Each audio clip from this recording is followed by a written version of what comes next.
about the dialogue list, and how about the Vietnamese version for the dialogue list. And our team now they will choose the Vietnamese sentence for the movie. Please turn off the fan. Turn off the server. So, remember, you have in front of you 10 students discovering a new lesson.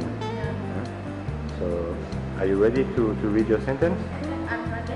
Okay, go ahead. Hãy nhìn và tưởng tượng cái chai này giống như một cái đại dương. Linh này, trong nước. Xin lỗi, sorry. I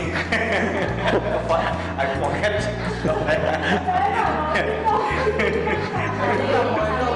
Chào Linh thôi.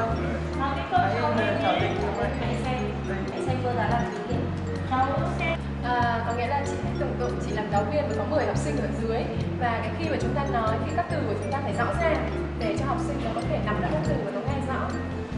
Nào, các con, tất cả chúng ta hãy tưởng tượng cái chai này là một đại dương thu nhỏ. Can you try even more loud?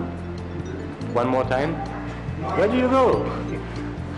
Water. Water.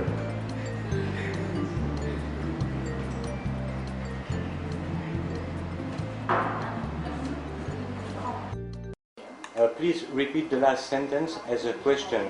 You make it very slow.